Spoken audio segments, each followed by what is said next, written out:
Olá! No programa de hoje falaremos sobre a medida provisória denominada da liberdade econômica.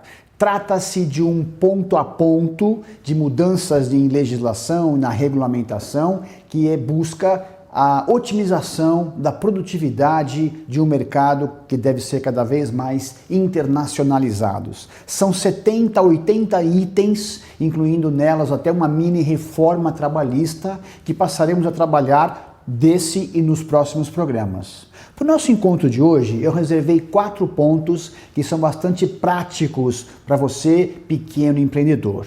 O primeiro deles é a criação da chamada Sociedade Empresária Unipessoal. Então, no lugar da conhecida EIRELI, as pessoas poderiam criar, tanto pessoas físicas quanto jurídicas, uma sociedade de um único dono só, de apenas um sócio, sem as amarras da EIRELI de capital mínimo e com imposições de restrição com relação a ser pessoa jurídica. Então, em definitivo, sairemos daquela armadilha, daquela atrapalhada de ter 2 sócios para ter uma sociedade. É criada de maneira muito mais legítima aquilo que seria uma limitada de um único sócio sem amarras que a EIRELI traz.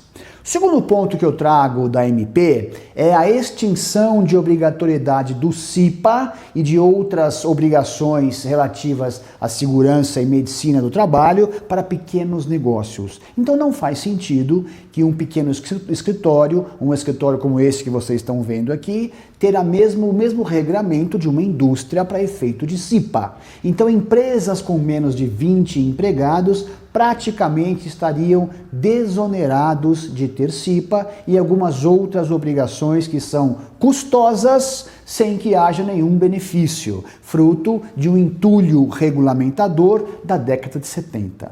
Terceiro ponto que eu trago, também uma boa notícia, é justamente o fim do e-social.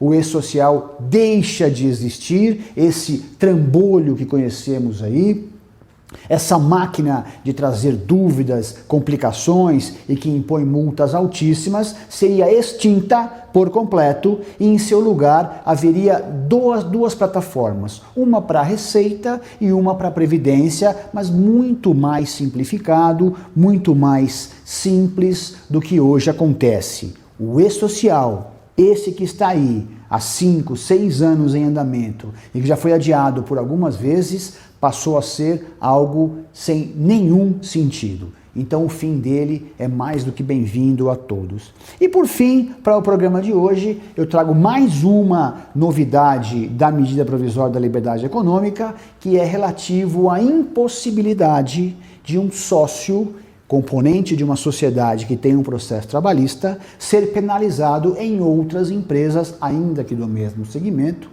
por um processo trabalhista julgado e em fase de execução. Então, se eu tenho uma sociedade e aquela sociedade tem um processo trabalhista, não havendo, obviamente, fraude ou desvio de função, uma outra sociedade que eu participo, ainda que do mesmo segmento, não poderá ser responsabilizado por aquele débito. São amarras que vão se desfazendo em busca de um ambiente econômico mais produtivo e mais eficiente. Como eu falei no começo, são dezenas de inovações, esperamos que o Congresso tenha maturidade e leve isso adiante rapidamente para que possamos aqui, nesse programa, destrinchá-lo de modo bastante claro, traduzindo na prática o que isso acontece. Mantenha-se conosco e nos próximos programas voltaremos ao tema. Até lá!